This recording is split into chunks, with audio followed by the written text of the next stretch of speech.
आज जो टोरेंट को यहाँ पे लाया गया है, ये मुसलमानों के और यहाँ के लोगों पे जुल्म का स्कैम चल रहा है यहाँ पे। इसके खिलाफ जो एसडीपीआई अपनी कोशिश कर रही है, आज डायघर में उसके खिलाफ हमने एफआईआर की कॉपी की है कि जो यहाँ पे जो मीटर है, ये सबसे ज़्यादा फास्ट रीडिंग वाला मीटर लगाया जा रहा है और इसकी रीडिंग जो है, जो पहले जो चार रुपया कुछ समथिंग चलता था, अब उसको 10 से ज़्यादा इन लोग ने कर दिया है और इसका जो गरीब के ऊपर बहुत बड़ा लोड पड़ रहा है। इसके बाद टाइगर चौकी में आकर कंप्लेंट किए हैं कि इसके खिलाफ कार्रवाई की जाए। ये देखेंगे आप, टोरेंट जब से आया है तब से खाली मुमरा की आम जनता, गरीब जनता को लूटने का काम किया है। तो ये हमने बहुत सुना था कि टोरेंट जो है बिल में सेटिंग करता है, सेटल करता है, जिसकी 1-2 लाख रुपए बिल रहती है। तो कोई पॉलिटिकल लीडर है मुमरा का, अभी नाम तो मालूम नहीं पड़ा लेकिन बहुत जल्दी मालूम पड़ जाएगा, वो टोरेंट में एक कॉल करते हैं और बिल कम हो जाती है। और दूसरा काम करने का तरीका टोरेंट का ऐसा है कि वो बाहर रहना, उनके पेड एजेंट रखा है कोई, जो मतलब अनऑफिशियल आप बोल सकते हैं, जो रिश्वत लेके और जो ये सब जो गलत काम करते हैं। तो ऐसे एजेंट लोग टोरेंट के बाहर बहुत घूम रहे हैं। जिनके मीटर नहीं रहते तो उनके मीटर लगवाते हैं, जिसकी बिल ज्यादा है तो बिल की सेटिंग करते हैं। तो ऐसी मेरा भी कुछ लाइट बिल बाकी था, तो मैंने मेरा लाइट बिल भरने के लिए जब मैं जा रहा था तो वो टाइम पे बहुत लाइन थी, तो मैं वापस आ गया था। लेकिन फिर मेरे दिमाग में आया कि भाई ऐसा हमने बहुत सुना है कि टोरेंट सेटिंग करता है, सेटल करता है एजेंट से, तो क्यों ना मेरा ही लाइट बिल बाकी है, मैं अपने इज्जत से ट्राई करूं। तो मेरे को कोई एजेंट मिला, किसी ने मिला है मेरे को ऐसी बाहर बातचीत करते करते, तो वो एजेंट मिला। तो वो एजेंट ने बोला कि मैं इसका आपको 45,000 में आपको बिल सेटल कर दूंगा। मेरा 80,000 बिल था, तो 45,000 में आपको मैं सेटल कर दूंगा। तो मैं बोला भाई अब इससे अच्छा मौका क्या है, पहले ये स्टिंग ऑपरेशन कर लेते हैं, क्योंकि गंदगी साफ करना है तो गंदगी में उतरना पड़ेगा। तो मैंने अपने से शुरुआत किया, चलो एक रिस्क ले लेते 45,000 का। तो मैंने 45,000 वो एजेंट को दिया। वो एजेंट को देने के बाद मैंने उससे पूछा कब होएगा, तो वो खुद बोला कि आप 45,000 दो, 1 हफ्ते में आपका पूरा बिल जीरो करके मैं आपको दे दूंगा।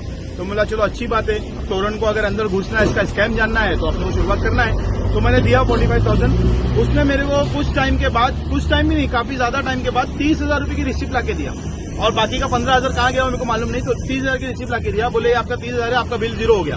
तो बोला आपने तो 45,000 लिए, तो बोले वो 15,000 दूसरों को भी देना पड़ता है, इनको देना पड़ता है, उनको देना पड़ता है। बोला ठीक है, लेकिन बोला फिर बाद में मैं देखा ऐप में चेक किया टोरेंट के, तो उसमें तो मेरा बिल जीरो नहीं हुआ, वही 80,000 रुपया बता रहे हैं। तो मैंने उसको पूछा, बोला भाई ऐसा नहीं, बोले वो हो जाएगा। फिर बाद में कुछ 1 महीने के बाद मैंने देखा 37,030 रुपया अप्रैल महीने में और मई महीने में मेरे को ऐप में मेरे कंज्यूमर नंबर पे पेमेंट दिखा रहा है। तो मैंने बोला भाई, मैं दिल में सोचा ये पेमेंट तो मैंने किया नहीं हूँ। फिर ऐसा बहुत कुछ एजेंट को फोन करने के बाद, उसको पीछे फॉलो करने के बाद, वो एजेंट हाथ में नहीं आया मेरे। हमारा फोन उठाता है लेकिन क्या काट देता है, मैं आ रहा हूँ, मैं मिल रहा हूँ, जवाब देता है, वो सब बहुत हो चुका था। फिर हमने देखे कि जब ये हमको ऐप में आया और भी दूसरे लोग को हमने 3-4 लोग को ऐसा अलग अलग करके हमने वहाँ पे भेजे थे एजेंट के पास। तो वो एजेंट ने उनका भी काम लेके रखा है, वो भी हमारे पास प्रूफ है, उनका भी काम अभी तक नहीं हुआ है, वो पैसा लेके टोरेंट में दिया। फिर हम डायरेक्ट अचानक एक दिन टोरेंट के ऑफिस में जाते हैं, बोले भाई ये मेरा बिल आप बता रहे 80,000 रुपया, लेकिन पेमेंट तो ये शो कर रहा है कि मैंने 1,04,000 भरा हूँ, पेमेंट तो ये शो कर रहा है, जबकि मैंने 30,000 ऑफिशियल भरा हूँ एज अ चेक, लेकिन मैंने दिया 45,000।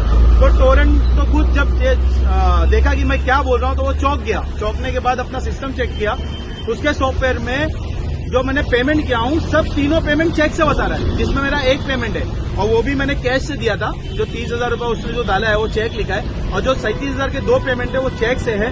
वो कोई बोलता है कोई आपके नाम का चेक डाला, वो चेक बाउंस हो गया।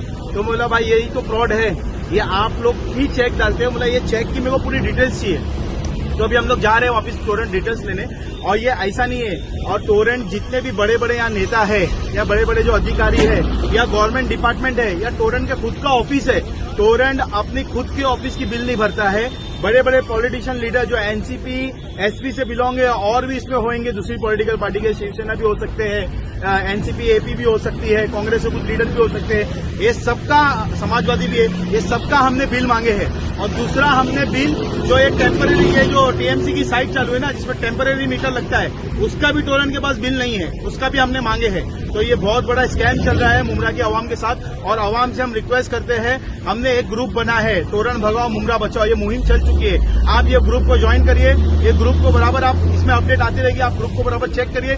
जिस दिन प्रोटेस्ट का कॉल होगा उस दिन आप सबको, मुमरा की, कौसा की, शील की आवाम को हमारा साथ देना है। अगर हम एक ताकत बन के इंशाल्लाह उभरेंगे ना, तो एक टोरेंट यूनिट जरूर कम करेगा। अगर यूनिट कम नहीं करेगा ना तो ये जरूर यहाँ से भागेगा। Thank you.